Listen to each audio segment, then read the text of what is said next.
So, to me, creativity has always felt like a state of being, a way of showing up for yourself, and trying to make sense of the world around you and your own feelings and place in it, either by leaving a mark or by capturing a moment, through a photograph or a video or a sketch. And I feel like a lot of people believe that creativity is only meant for a certain kind of person, and that you need to, again, be some kind of eccentric artist type, who fits into a certain stereotype to be able to be creative. But I think for me, at a personal level and through Alipore Post, the belief has always been that we need to democratize creativity. I try and do that through zines, which are a really easy way of getting an idea down in like a tiny A4 size 8-page format. It could also be to just acknowledge that, say, when you're in a concert and you're feeling the rhythm and you feel your feet tapping to the music, that itself is also being creative. You're tapping into the dhun of the music. You're feeling sound. I also feel like expression is one side of creativity, but even just living a creative life, or going on a walk and listening to the sound of different bird calls, or noticing patterns on a leaf that you find fascinating, and then going and trying to find out the name of it. All of that is creativity that we do come across on a day-to-day basis. And I feel like people really do need to explore that. We all could do with a vent, or basically getting down a lot of that burden that's going on in our mind into some kind of condensed form, be it a poem or a painting or a piece of music or spoken word or anything, literally. But basically creating an outlet for yourself to be able to,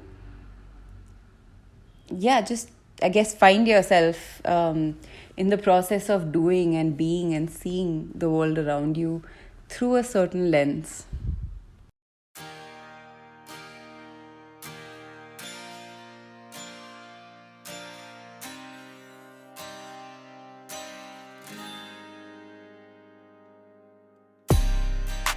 Hey everyone, welcome back to the Closet Writer Chronicles.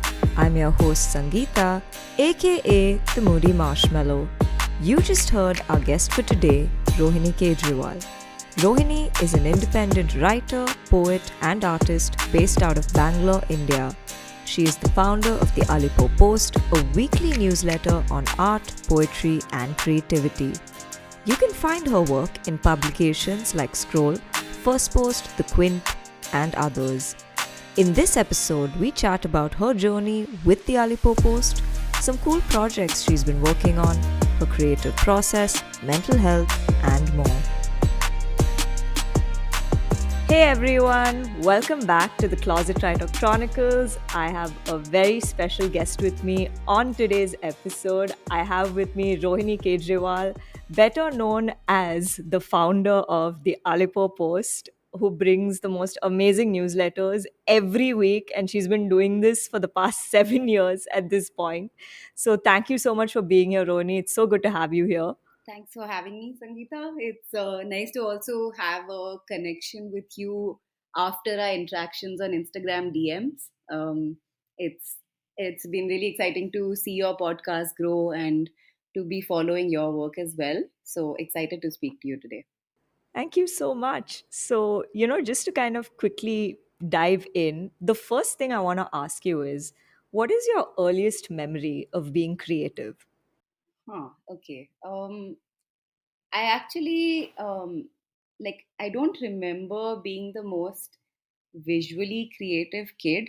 Um, I used to jot down poems more than doodles. I know a lot of kids have grown up just drawing in their margins, but I unfortunately had art teachers who made me feel like I didn't draw the perfect apple, and I don't know, it was just like a very dismissive attitude towards creativity.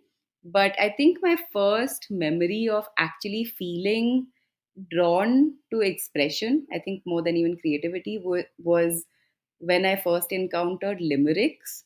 Okay. I think that was like a game changer for me, knowing that you could play around with um, the structure. Like it's just a 5 line poem, and people like poets like Spike Milligan and Edward Lear kind of opened these doors for me. And it was just really nice to be silly with those kind of limericks. And yeah, I think after that, when I started attending boarding school in Rishi Valley, that was like another, I think, in my teens, a slightly more formative time, because I had an incredible English teacher who's also a poet himself. And I think that was the first time where he encouraged uh, just raw poetry, like free verse, and breaking out of the rules that were set. In school, we also had a very open uh, art culture. So every year you could experiment. So I've done batik, I've done murals, I've done woodcraft and pottery, but it was all kind of, uh, I think that was like the starting point for me to see art as a democratized form of expression. No, but that's amazing, honestly. And the fact that you got to kind of try so many different things, right? And kind of experience creativity in different ways, which I think is really nice. So then, having said that, how did you start the Alipore Post then? Because that's kind of like, I would imagine, is like a culmination of a lot of things you have clearly creatively enjoyed. And I think that really reflects in the newsletters you put out every week, because it's such a mishmash of these like wonderful little trinkets from the internet, as I like to put it, um, which is so amazing. So, how did it all start? And, what has the journey been like from, the very beginning till now? It's actually funny that you say trinkets of the internet, because to me, I think the newsletter is like a love letter to the internet. Um, Oh. I think so it started as an idea in 2015. Um, I don't think there were too many newsletters in India at the time. I was personally only subscribed to one called Oddity and Light. And this was a poetry newsletter that was started by a school senior of mine. Her name's Raisa Vakil.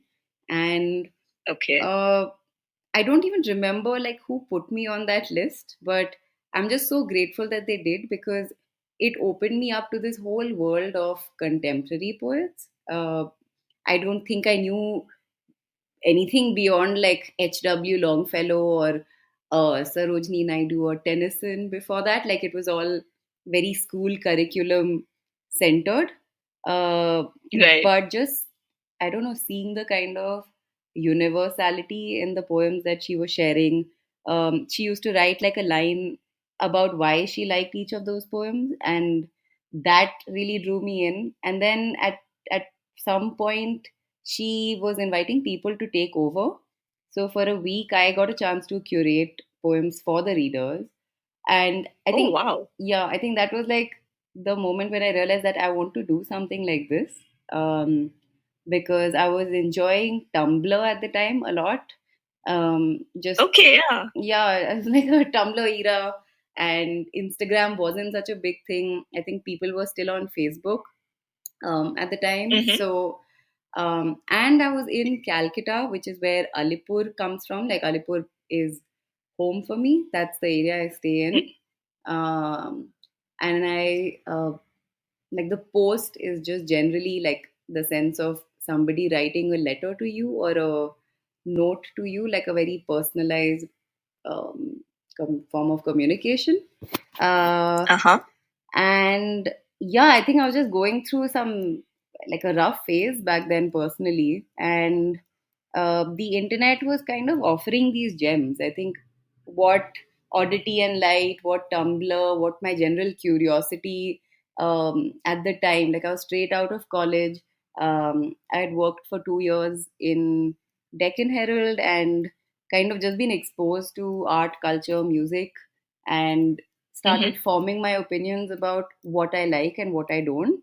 Um, I was drawn to illustration and just bright colors. And I was already like collecting a lot of these links.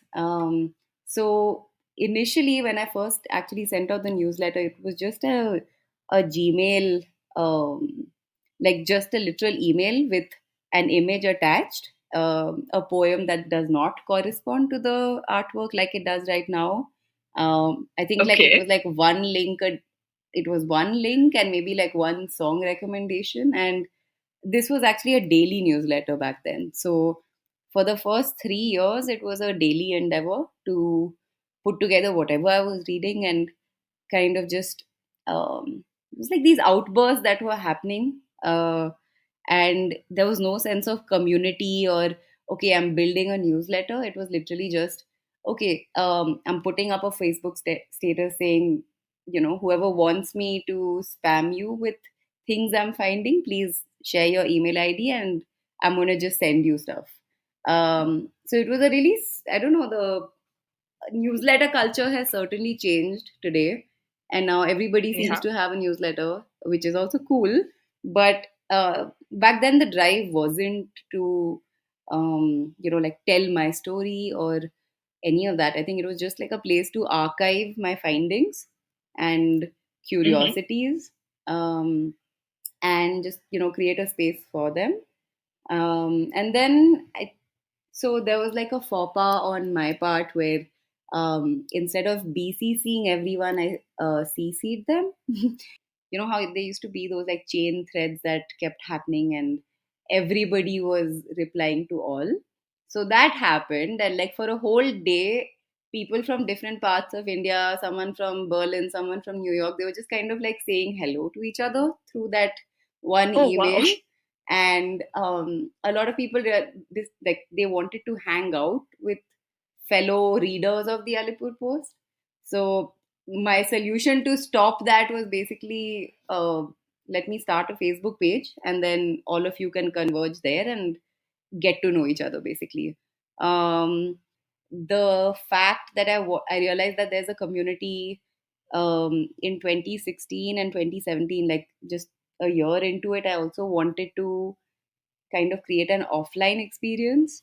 I had also moved to Bangalore by then, and just kind of rediscovering what the city has to offer and realizing that there's a lot of gap in terms of actual, like, genuine engagement between people, Uh-huh. between like minded people.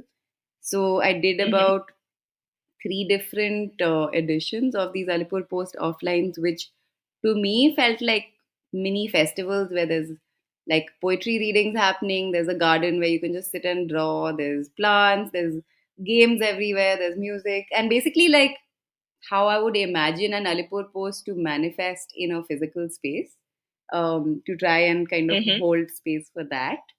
At some point, I also got too tired of doing the daily newsletters. So that also shifted and just became a weekly one.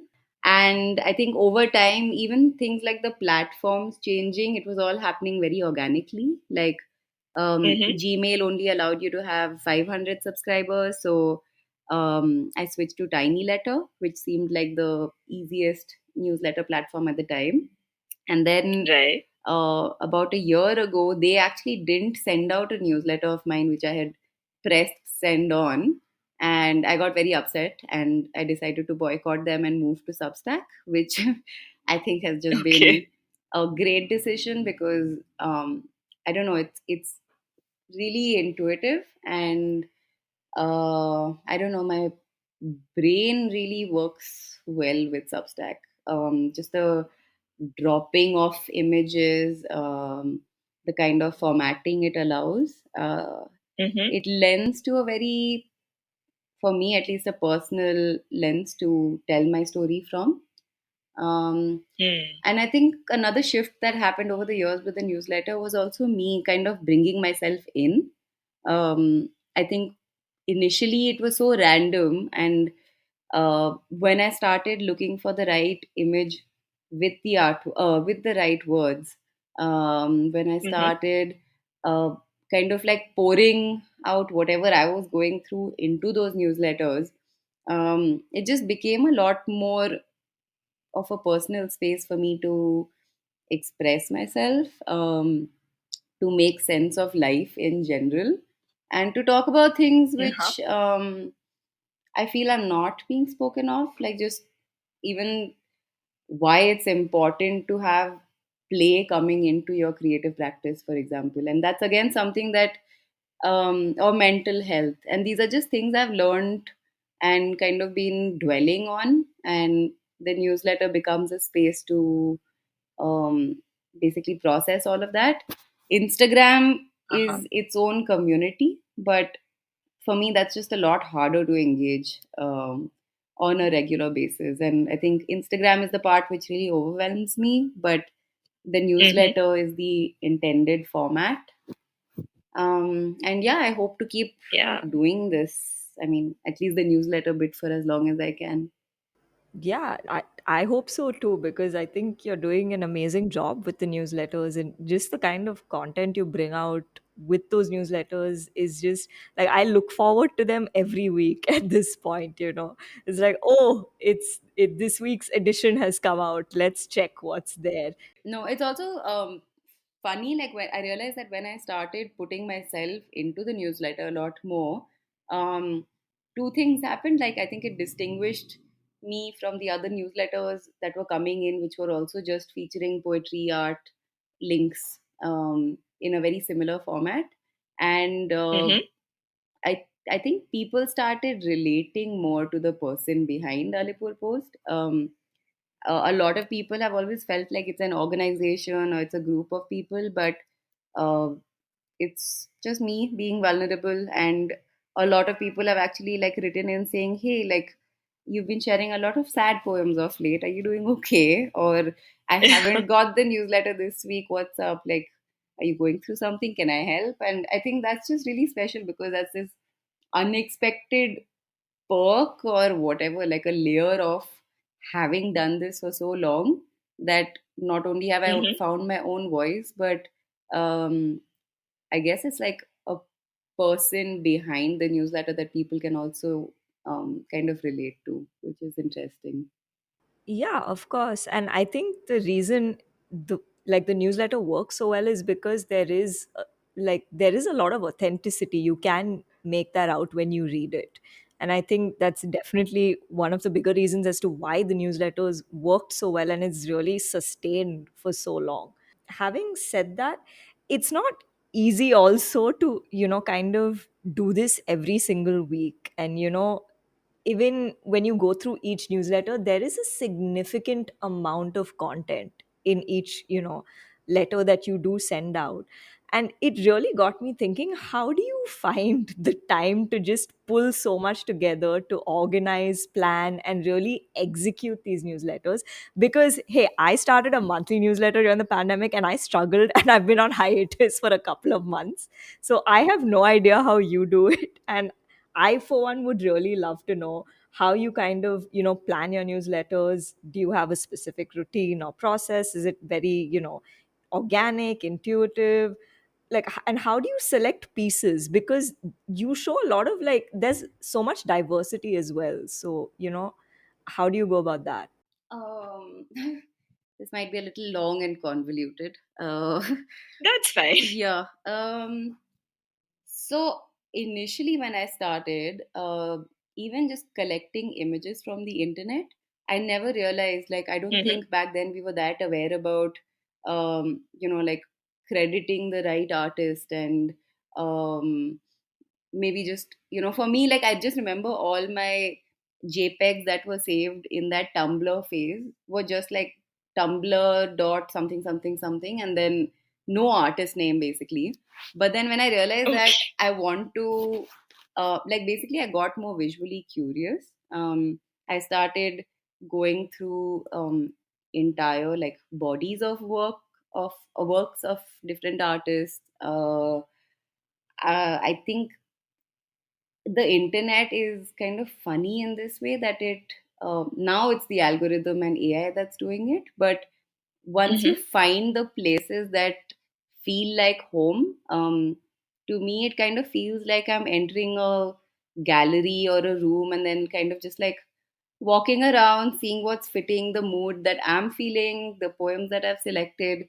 um, and basically I have two folders. One is tap unused and tap used, so it's not very organized even within that.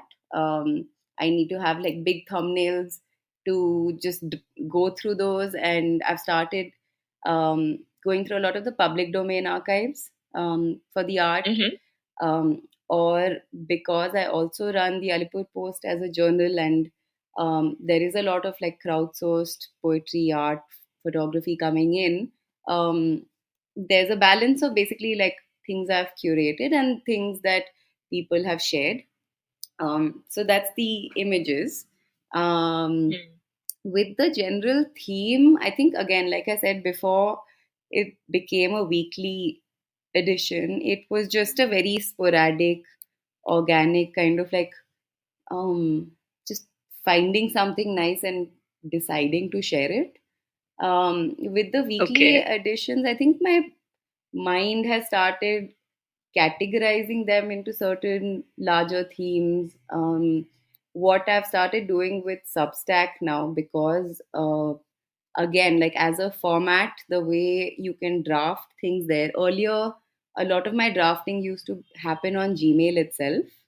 Um, and basically, like any poem that I like from anywhere, I just keep it in my Gmail. And then when I'm moving it to Substack, now I've kind of got a sense of themes I'd like to explore. So I've got it open right now. I'm just going to read out some. There's coffee, there's tender love poems, there's concrete poetry, there's the addiction issue, there's garden poems, and then there's also stuff for like September, December, and things already here because maybe I can use them. I don't know.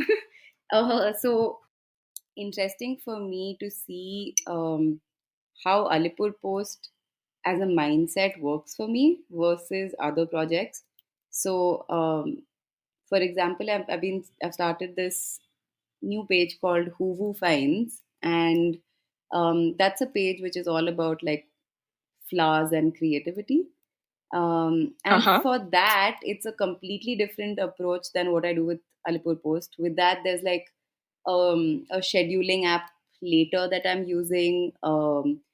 All the posts are kind of planned week by week in a Google Doc, and then I'm exporting it. I have separate image folders marked by the date. None of that happens for Alipur Post. I think it's literally just like what is unused, and once it's used, put it in the used column.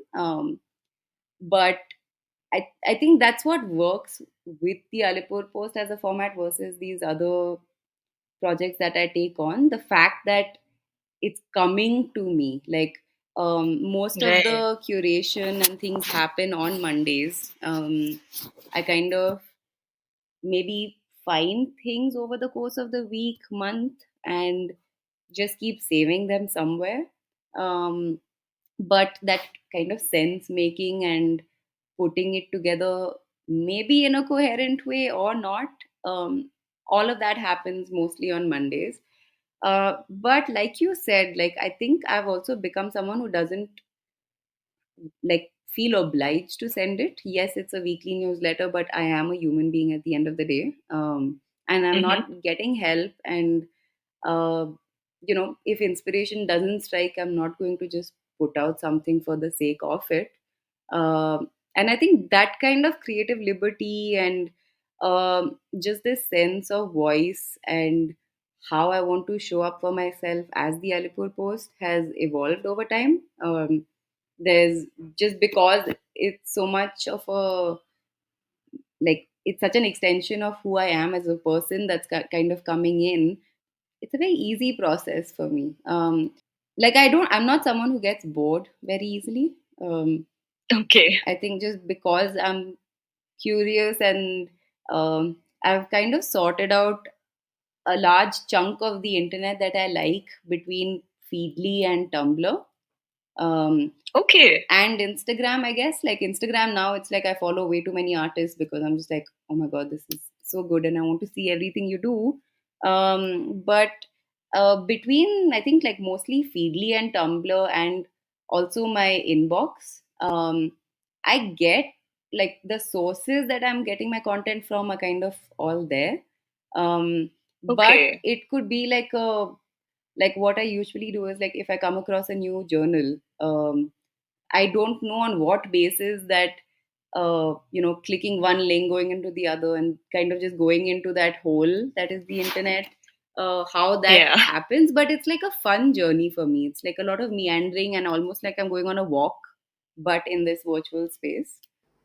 No, but that's amazing that you've kind of found a process for yourself that works, and it's working very well, I have to say. No, I think it's just taken time to arrive at this because um, I think even just at a personal level, and uh, I know we're going to talk about mental health later, but just even something Yeah. as simple as Notion as a tool to um, basically like track think future links that I want to read, putting Mm. down like tasks at a very broken down level of okay, today you have to look for maybe like go poem hunting today, or work on this other newsletter that you've been toying with in your mind and like actually give it a form today. Basically Mm. like it's become a space where these ideas uh, can be seen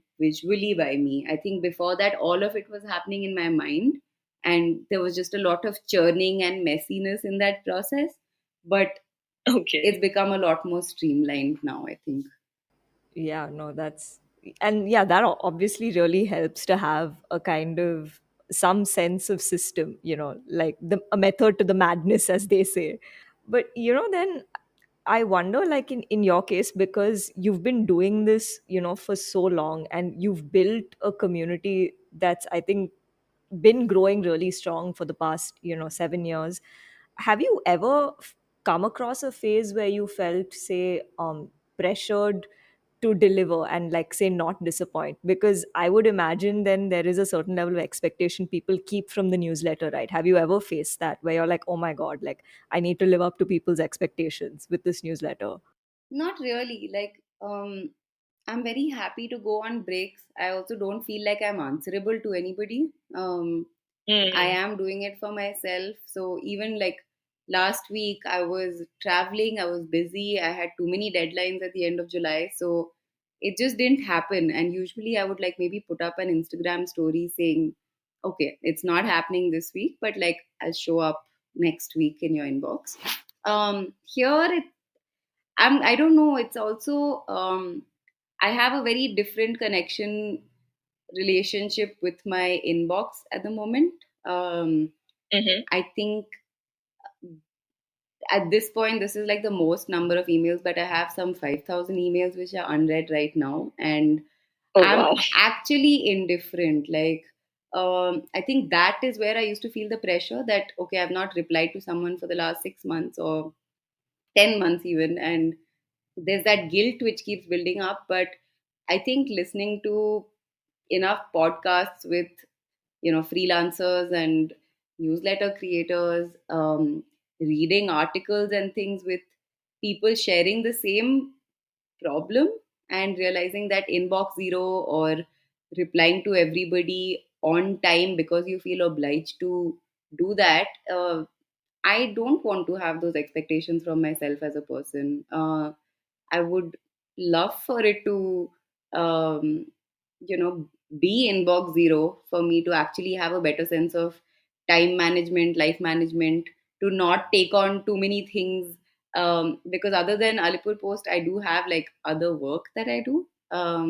Yeah, of course. But even Instagram, like I like going on my little breaks from Instagram just to, I don't know, maybe also give people a chance to miss it a little bit. Though that is not the intention. For me, it's, my need for a break. But I don't feel that pressure. And say something like, this is my newsletter, which you also contributed to.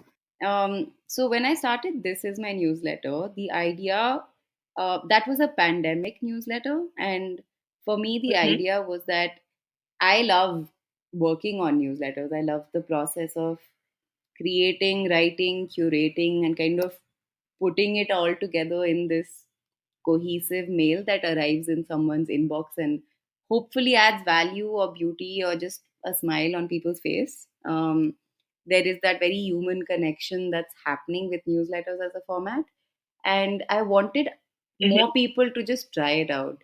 So, This Is My Newsletter just started Yeah. off being, um, me asking friends, family members, people who've just inspired me and who've been like internet friends who have admired the journey of, to do a newsletter. And it was just a Hmm. one off newsletter that was going out from them.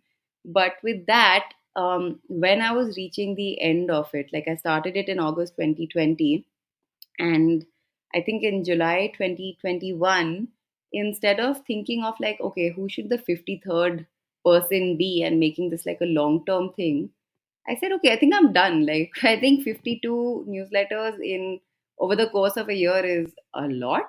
And if Yeah. anyone is genuinely interested, they have the entire archive to sit and go through and discover 52 amazing people. Um, so, a lot of these things kind of dictate their, like end point. I don't have to steer it. um, I think one of the Hmm. reasons why I've also sustained Alipore Post as a, at a personal interest level is because of that. Like, there is a sense of detachment. I'm not sitting and thinking about poetry 24/7. It's, um I guess, like the way people are consuming things on Instagram. For me, it's a little more intentional way of uh, consuming the content that I'm creating, and then putting together the things that I feel, people might relate to or resonate, or that I want to put down together. And another Hmm. initiative that I had started in the pandemic, Chitti Exchange, um, Yeah. that was a pen pal project. I've always wanted to do it, because I love letter writing, and at boarding school, that was the one way to just stay in touch with people back home. Hmm. So I got really fond of that medium, and I wanted people to experience it. I think pandemic and the general state of loneliness and, um, inability to connect and like Zoom fatigue, all of that was building up. And I decided to just keep this, again, very organic approach to starting this project. I created a Google form. There were a bunch of questions that people answered, and then I did the pairing manually myself and emailed each person, Wow. to say, okay, now this is your new pen pal. I hope you all become like maybe best friends for life or not, and that's okay. But at least you'll get to experience that joy of writing a letter and receiving one. But even with that, like Uh there huh. was no timeline that I had kept in mind. Um, I kept going on hiatuses. Is that basically, like I've done about 10, like the 10th round is ongoing now, but it started off as a monthly thing, then it became quarterly, and then now it's basically like every 6 months, because people are writing in to say, hey, like, can you please open up, we really would like a pen pal. I'm doing it. So that is the only place where there's like a little bit of pressure that I feel, where it's not even pressure, it's like I want to keep it going, but I wish that there was Right. a more sustainable way of doing this on a regular basis, because it takes up a good 5 6 days of my time. Like, and you have people who don't write to their pen pal, who just sign up and then never actually do what they signed up for. And that's a really unfortunate Oh, experience, because I'm all about, like, okay, trust the community. This is a safe space we're creating.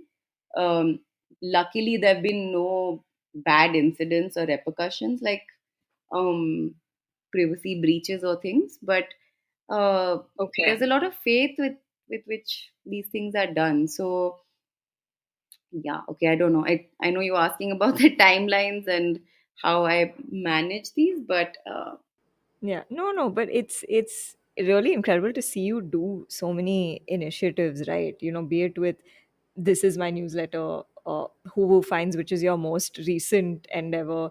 There's even Dear Jasmine, which you just recently started, which I think again is a really cool concept.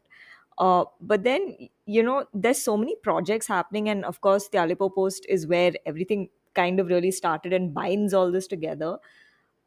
Have you ever faced creative burnout? Because I feel like, doesn't a lot of this also just demand quite a bit of your creative energy, and right, to keep creating and keep coming up with, say, um, something new or something that'll really resonate? And obviously, even when you're creating, a lot of times it's also about, is it satisfying you as a creator? Because obviously, only if it really satisfies you, it's really reaches out also to your audience a lot of the time. So, what is your take on creative burnout? Have you experienced it? And, what do you do to cope with it, or, recover from it?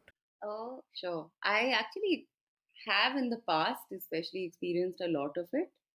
Um, I think creative burnout is also part of the process. And, when you're reaching it, you start realizing that you need to have a healthier balance of work and play, and just, more time to yourself. I think, like, the creative satisfaction part is not the problem for me. I guess it's um, so. For example, years ago, I've done a lot of these, like, 365-day projects, Mm-hmm. where you don't really have the time to sit and judge yourself. You just want to consistently write, or in the case of things like Inktober or National Poetry Month, which are like 30-day challenges.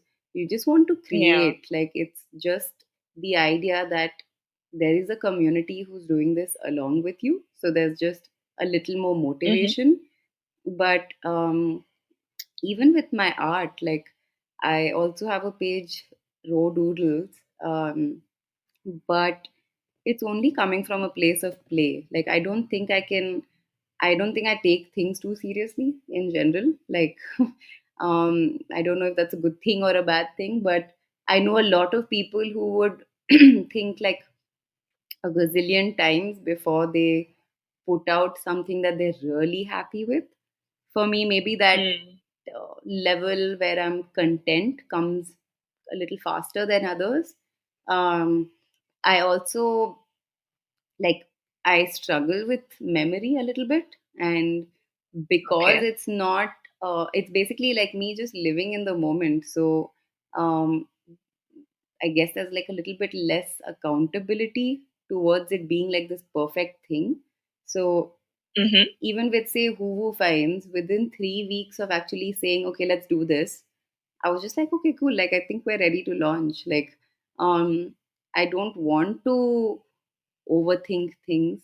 I think that's why the um, the rawness comes through, and for me, that's Mm-hmm. a very endearing quality, because it just makes it more real. It makes it more human. Um, I guess Uh-huh. I've also been doing this for so long that it doesn't actually feel like work. Like, I'm really grateful that at this point I don't have a full time job, and I can kind of just spend my days d- dreaming, writing, drawing, coming up with collaborations. Even something like Dear Jasmine, which is a non-advice column, was started by me just because somebody wrote in saying, "Hey, I've been thinking about this idea for a while, and would you like to explore this with me? Like, do you feel like you have the space on Alipore Post to uh, share this? And I don't know what it was. Like, I don't know what it is about collaborations, what it is about these, these raw ideas that seem to be brimming with potential. That I was just like, okay, you Mm-hmm. please like go ahead and start. And we got some 70, 80 questions in the beginning, and now it's basically like a fortnightly newsletter that comes apart from the weekly newsletters I send out. um, Uh-huh. and that itself, like, it has its own voice, it has its own life. The only participation where I'm coming in is actually like formatting it on the back end and finding the artwork for it. But otherwise it's also Mm-hmm. nice to kind of like give the reins to someone else. I've not been very good with actually like delegating work. So even in these Alipur Post offline events, everyone like saw me just being in point A, point B, point Z, like in a span of 5 minutes. Like, I wish I was better at um, I guess people management, or um, trusting volunteers and things like that. But Right. it's also just friends who've been incredibly supportive and also just inspiring. Like, I think one of the Mm-hmm. best things that's happened for me, um, I because I've been interviewing creative people since I think 2010 or so. Mm-hmm. I just see them as human beings. Like, I literally just want to talk and know the story and know about the process and why they do what they do, versus it being this daunting conversation that a lot of people might like. I think even say doing something like this with a podcast, it's not the most familiar territory for me. I'm also quite introvertish, so I'm pleasantly surprised that there is like a flow of thought that's happening, even in a format like this. But I think by and large, I'm just a curious person who's happy to keep exploring. And I think that's led me to a lot of these places. Like, uh, I've been the vessel. Like, I mean, ideas are flowing through me, sure, but Mm-hmm. it's kind of like just tapping into the universe and grabbing it, as Elizabeth Gilbert says. The ideas are out there for everyone, and if you don't take it on, someone else will. Um, Right. so there's also, like, I guess that sense of urgency, or I have a very distorted relationship with time as well. Like, there's just a lot of time Mm. blindness. So um, half the times I even forget the initiatives I've started. Like, I forgot that I run Alipur Post Poetry Month every April and Inktober in October. But I think what's going to really help me, and I hope to do this year, is to actually have a better website for Alipur Post. Even for me to just kind of chart out the kind of different things that have happened. Mm-hmm. I think at a personal level, something that happened because I started collaborating with like-minded organizations and brands was that I started taking on this art director kind of role. Like, I've always enjoyed writing and editing, but um, because I'm now so invested and closely working with the artist community in India, for example, or the poetry community in India, I kind of just know whose work I want to highlight in a particular context. Um, so Hmm. there's just a lot of intuition at play also. But in terms of coping with burnout, I think it's just me time that helps, away from the screen, Mm-hmm. taking decisions. Like, I don't care if my inbox overflows, and I don't care if like people are upset with me for not reverting. Like, right now, my website hasn't been updated, I think, since May or June. I don't know. And that's okay. Like, I'm not running it the way others are running their journals. My submission Mm. period also, whenever I do put out any kind of open call, I immediately get like 500 submissions, and I, I don't know, I can't deal with that volume as like one person. So most of Mm. the times I'm just like, okay, I'm going to avoid this right now because I literally don't have the bandwidth or time or inclination to do it. So um yeah, I think it's just easier when things flow at a more Mm-hmm. natural pace and time. And I don't have to feel like I'm chasing a deadline. Okay. Yeah, it also helps to Yeah. not have a boss. No, but it's no, that's really interesting to hear. And that's also really refreshing that, as much as possible, you really don't try to take the pressure, right? Um, which can be helpful. But then, I'm curious because, like, since even you mentioned that you have been kind of doing quite a few brand collaborations as well in the recent past, be it with, say, Mubi or Niyogi books or Nevala and a lot of other brands. But then, like, how do you manage those kind of collaborations where I assume they obviously do kind of have a sort of specific target or timeline they might want to do things in. So then how do you kind of deal with those projects or collaborations? So again, with that, Notion has been, I think, my savior. I don't even remember how I used to do it before Notion. It's like my life is pre Notion and post Notion. But now, for example, if I have to do specific posts, it goes on to Notion. I use Buffer for at least these kind of collaboration related posts, Mm-hmm. just so that I don't forget those. And I think because it's not like such a frequent thing, that does stay at the back of my mind. So it might be like one collaboration in 2 months or something, or if it's going in a newsletter, for example, I can just mark that in Substack itself. Um, Okay. and yeah, even that has a bit of a system at play. Uh, Mm-hmm. but it's kind of interesting to see how those kind of collaborations work because uh, I don't like the idea of competition in the creative space. I mean, I think there's enough Okay. space for everybody to do their thing and do it how they would like without having to compromise. And when it comes to collaborations, it's just cool to create like a new vision for it. So even with, Mm-hmm. say, Hoovu Finds, um, I actually like met them to do a zine with them, where I would be creating the zine. But the conversation and the kind of ideas that I went with made them realize that you can just go do an Alipore post on flowers and we can create a community around that. So say something like that is now the only full-time job kind of thing I have going on. And it's Mm. amazing because it's like a dream job for me to be curating flower related content. I'm creating zines with people. I'm starting a newsletter with them for that, which is only going to be a monthly one because I don't have the scope beyond that. And again, like some of that does eat into the, either my personal time or other projects, but Mm-hmm. I try and stay on top of things. I think just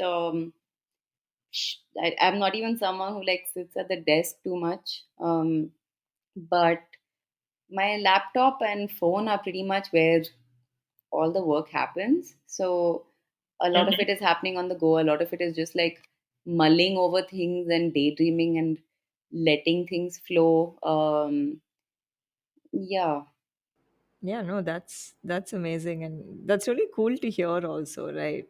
Because everyone has their own process with it. And I think in a world that's so, like, I feel like even the creative space has, for better or worse, has become a space where everyone's encouraging the hustle culture there also. So it's just nice to see someone taking it, kind of easy and being like, hey, let's encourage play here. Let's not go overboard with it, which I think is really nice. Yeah. And I think Um. it's a gentle kind of hustle, at least for me as a person. Yeah. It can't be like commercials driven and uh, I don't know, it has to feel very organic and natural and like holding space together with whoever that collaborator is. And Yeah. I've been very lucky again to have met those kind of people in my own life, like people who've become friends and professionally as well. No, for sure. Because, like the next question which I am getting to is, about social media. Because, as I said, since the creative space is again becoming a sort of hustle culture kind of place, social media is one of the bigger aspects of that.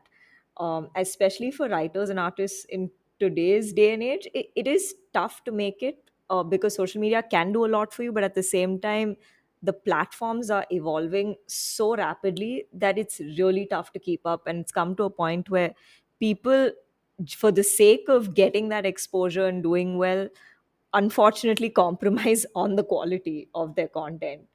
Are there any, rules or tips that you follow or have been following? Because I mean, Rohini, you've managed to like build a really impressive community, and the fact is, I don't think you've ever compromised on, the quality and the kind of content you put out, which I think is really commendable today, especially.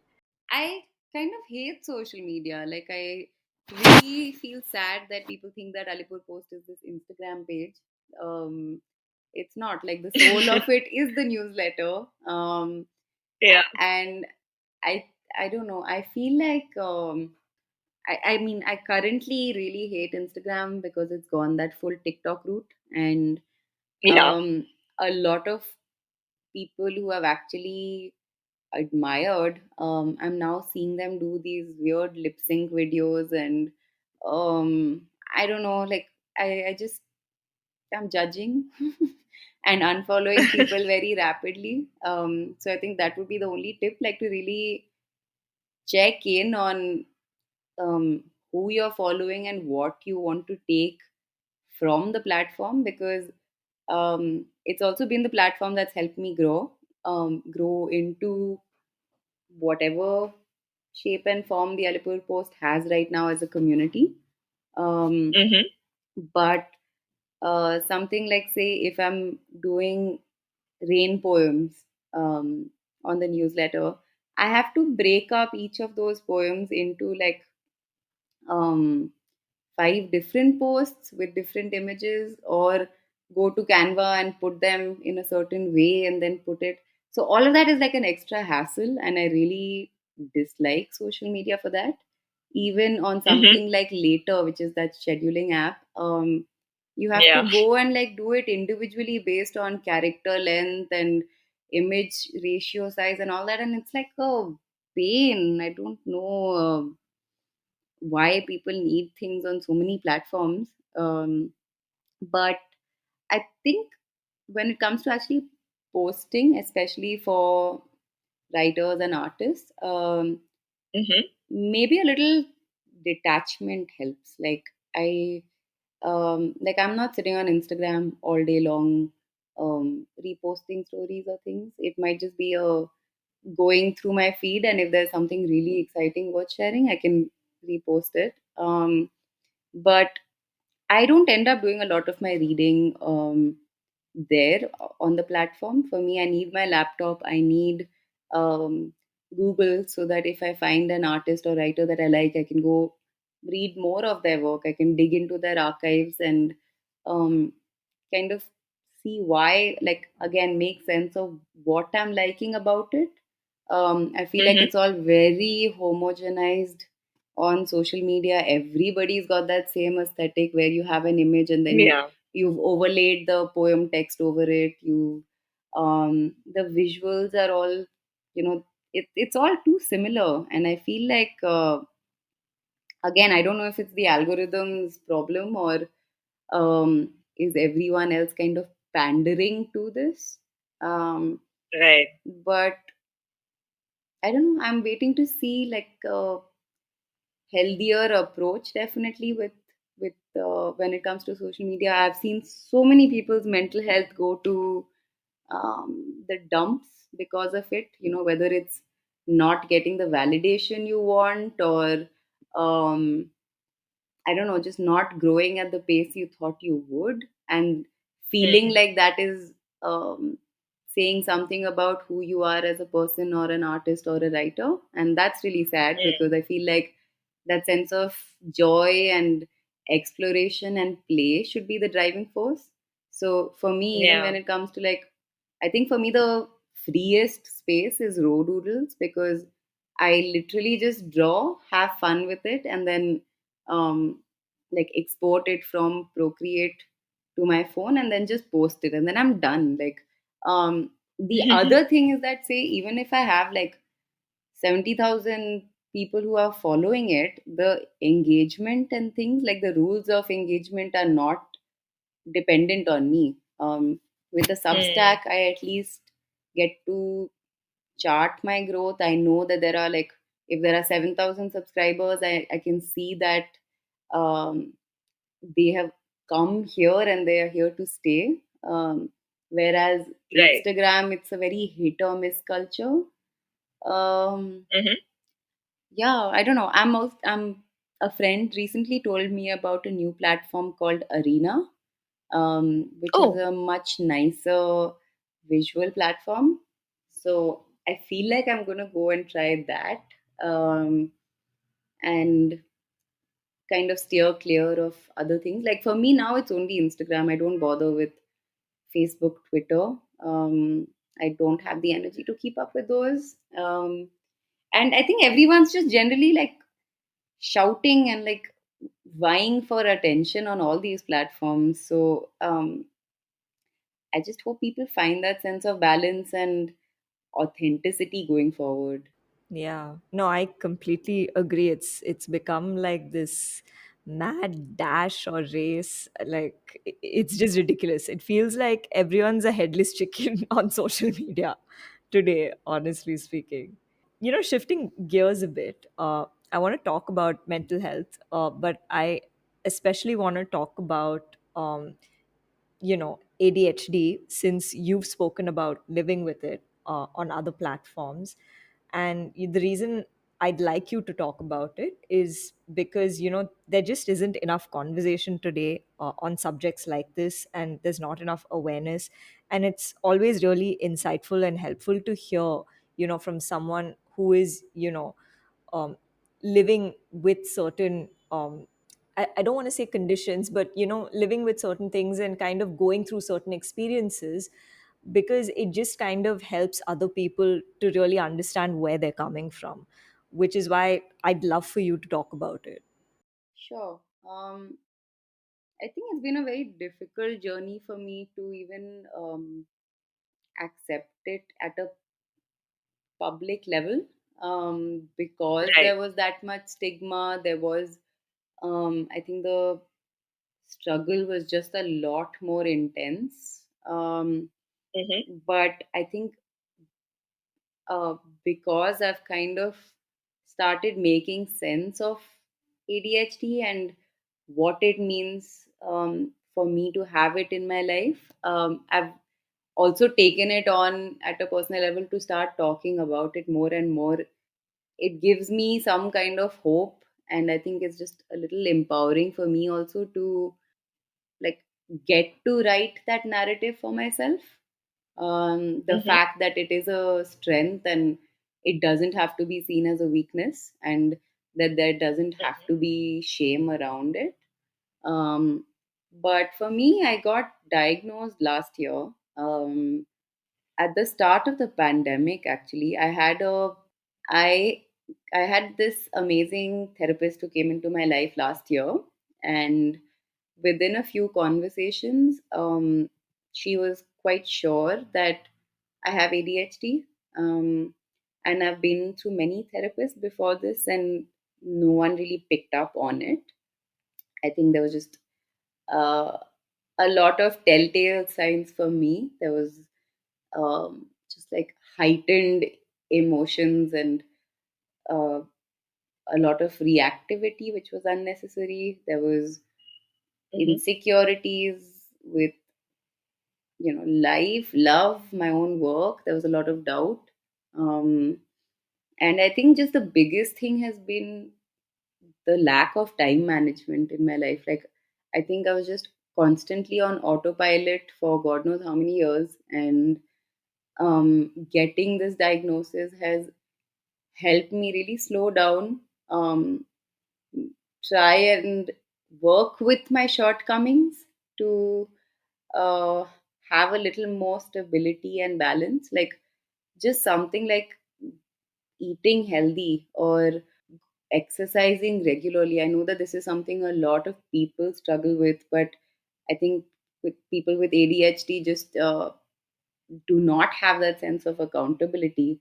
So even recognizing a fact like that and seeing how strongly it's been there in my life, um, I'm grateful for things like that, because I still eat. Not that I still don't eat the right things. I still don't do what I'm supposed to do, but there's a little more accountability that's come in. Mhm.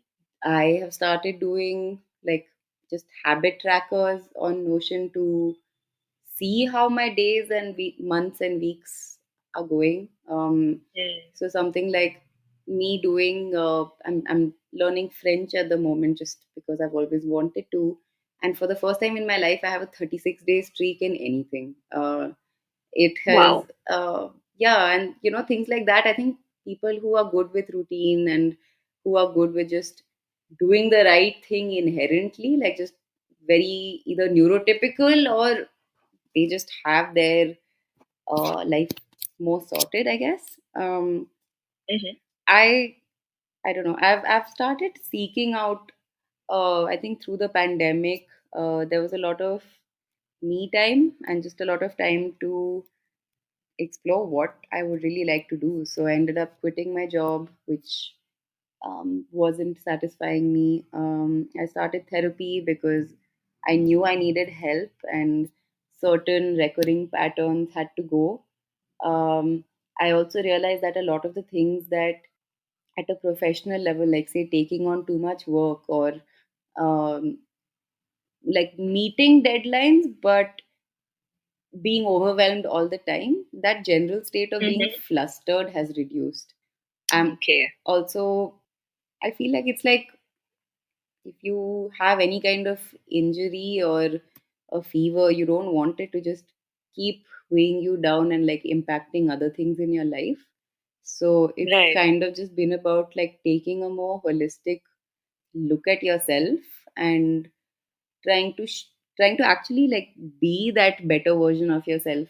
That, at least for me, it's always been this projected thing in my mind, but Mm. the um, that gap between reality and that version you want to be has always been really really far.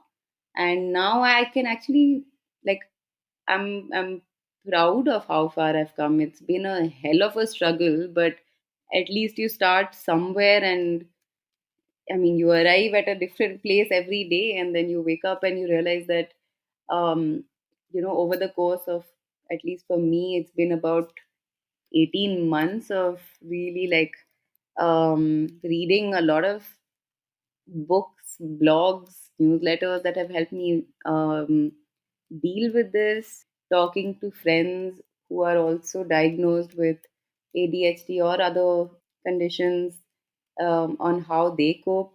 I've started using art as therapy for myself, like even say something like doodling on clouds, which is what I really enjoy doing, or drawing on flowers and leaves and things. All of this kind of started from a place of I need that light in my life. I need joy. I need play. And identifying those really small things that do it for me. I think even like say something like retail therapy, while it has its benefits, I think a lot of people are just binge watching, binge shopping. I think because of the Yeah. pandemic, revenge shopping became this real thing. And when you have ADHD and you don't have self control, things just spiral out of hand very rapidly. And you have to Mm. kind of like reel back a lot to even get to that starting point. So there's been a lot of that resetting that's been happening.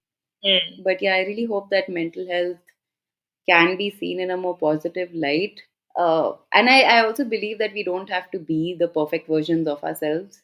You could just Mm. start showing up at whatever level you are and acknowledge that we're all work in progress, and you do have to keep picking up the pieces and finding yourself along the way. And it's not an easy journey. So, at least for me, whenever I'm having these real and vulnerable conversations with people, especially friends, where I can see it impacting them. A lot of people I know, I have actually managed to push them to go start therapy, and I'm happy for all of us because I just feel like we'll all be better when we start kind of facing our shadow selves and like dealing with all the pain that we've been carrying around. And it's not like just pain of whatever we've been dealing with, but like Mhm. just even something like intergenerational trauma, Yeah. or like family histories that kind of play out in these strange, difficult ways. Yeah. I think I'm just like a highly sensitive person, and I'm happy to have that curious lens towards myself, because now, instead of that natural response to something being like self critique or judgment about, oh no, Mhm. why did you do that? Now it's like, okay, you've done that. What can we do next? Like,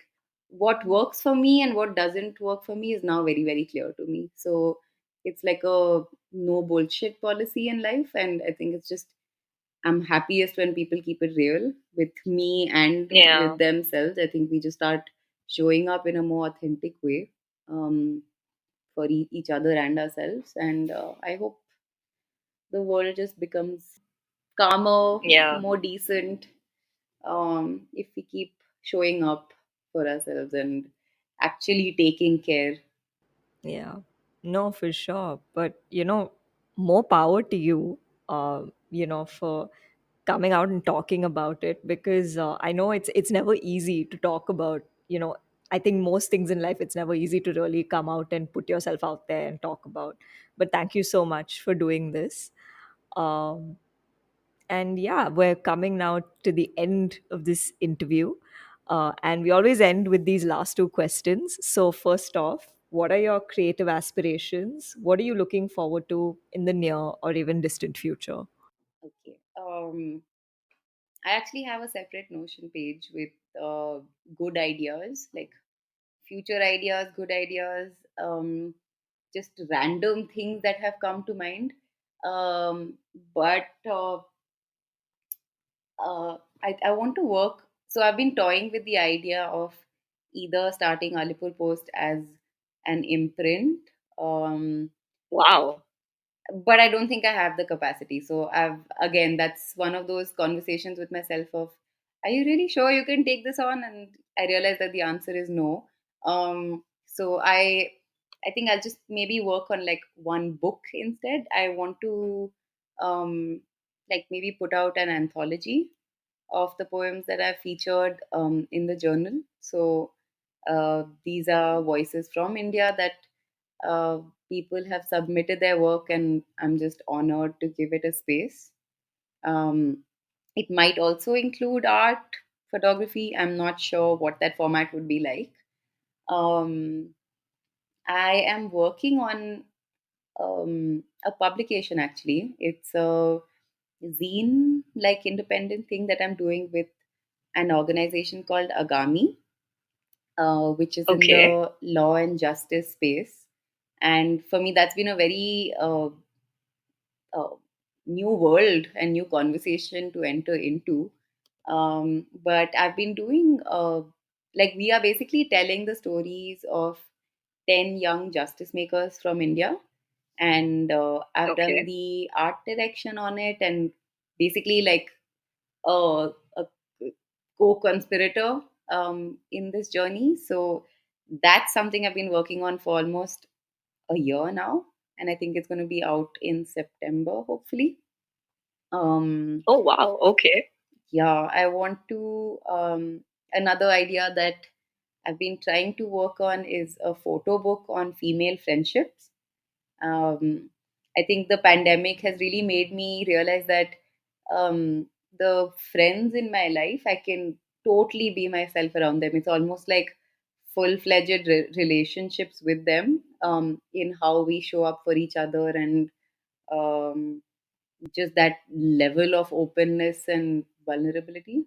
So I don't know again what that would look like, but that's a pipeline idea. Um, I want to work on a bunch of postcard books. One with my cloud doodles, one with coloring, hopefully like just pages that you can color in, by my friend Mayur Nanda, who goes by Okay. Copycat Design. Um, I have a very silly idea that I have, which may never manifest, is a plant sitters club. So, for example, if people are going out of town and you want someone to take care of your plants and not have them die, to actually like have a space where people can do this. But again, this is one of those I will never really do it because it involves too much work kind of books. Um, and Yeah, I want to maybe do an exhibition or two. I'm not sure what the themes would be, but I have a few ideas which have just been like growing and lingering. So hopefully something like as an actual physical, um, not even gallery experience, because I don't want it to just be about coming and buying art. Mm-hmm. But maybe, linked to an Alipore Post offline, which I haven't done for many years now. um, and yeah, and I also want to um, I hope anyone who listens to this podcast, if you can facilitate this, it'll be great. But to have zine vending machines in India, um, Wow. I really want to take that on. I encountered one of these in San Francisco years ago, and my mind was just blown, that you can put in a coin and you get a zine. And another idea that I saw was how you have like napkins in the toilet, like a dispenser that you pull out to have zines like that. But basically, to make more zines myself and to produce them maybe, and Mm. create these kind of I guess more mass approaches to it. I Mm-hmm. don't know if that's the right word, but basically to make it a lot more accessible to people. And last Mm. year I also got into street art a little bit, and I worked on a bunch of murals. So Oh, wow. yeah, so I hope I get to do that soon, because I've been craving that a little bit. That's amazing. I mean, I'm like, is all of this just for this year?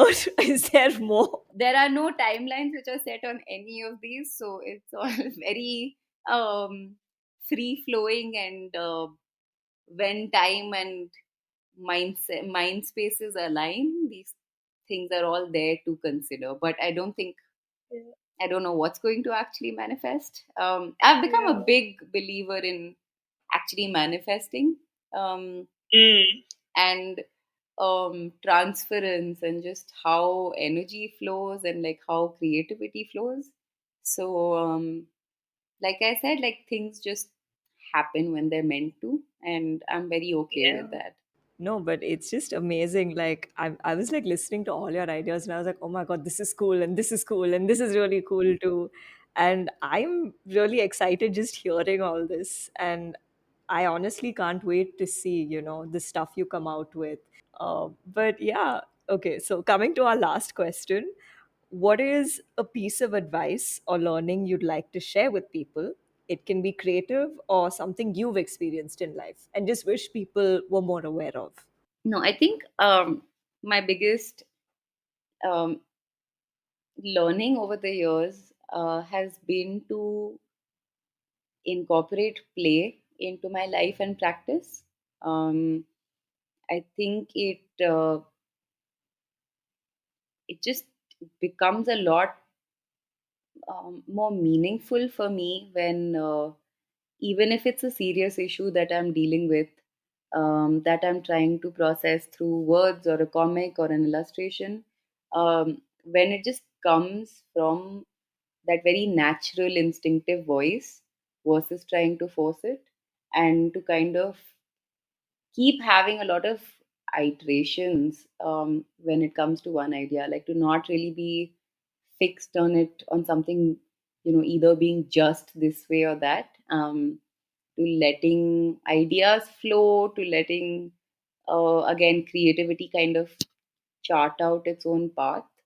So for example, with um, murals, which I had no idea what I was doing, I was told to go climb a scaffold which was like 30 feet high, and there were no the safety gear wasn't in place yet, but Oh, okay. it was just like instinctively going. Like I felt like a child or a monkey who was just kind of doing this because I wanted to go and paint a little creature on top of the scaff. But you kind of just have to have fun with the process and go in even as a clean slate and learn on the go. Like, I think something for me, and this is a question that even I tend to ask a lot of people and creatives in general, is the whole nature versus nurture argument.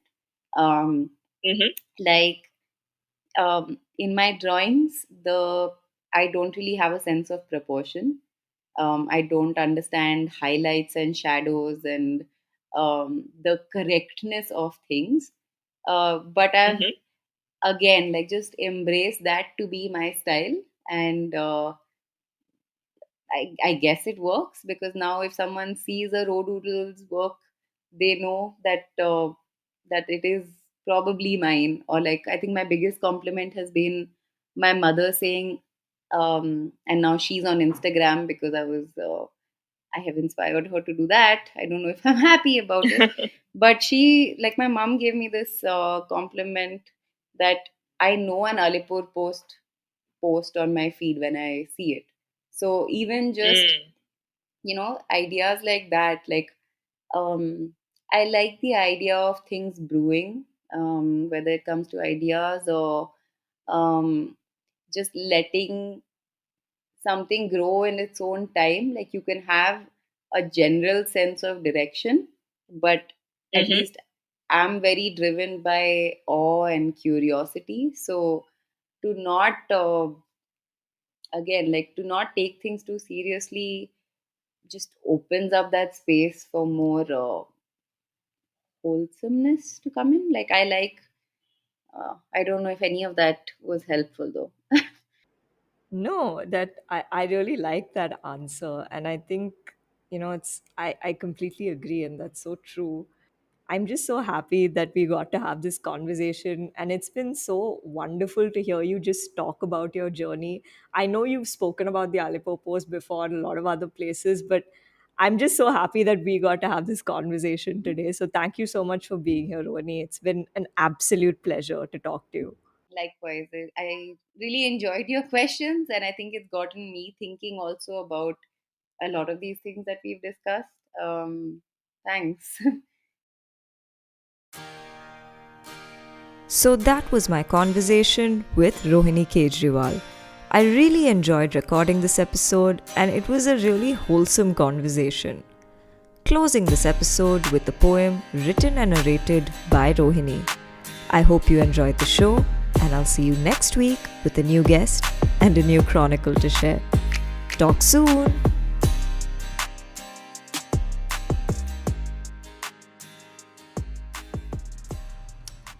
So it was really hard to pick which piece of my writing or poem I could share with you today, but I have decided to go with a piece I call Advice. And this was a poem that I wrote during the pandemic. It still sometimes feels unreal that we all collectively went through that, and that we've actually come out okay, by and large. Uh, so, yeah, this is Advice. These aren't ordinary times. Stop pretending like they are. Don't let your inbox get to 99% full. Optimize storage. Find things that spark joy. Let go of everything that doesn't. Stay home. There are warriors wearing masks, saving lives in hospital wards while you worry over the choice of pasta sauce. Call home. Life is fragile. Time is fleeting. And there aren't enough I love yous you can say before the curtain falls. Think less. Love more. Be kind. Be kind. Be kind.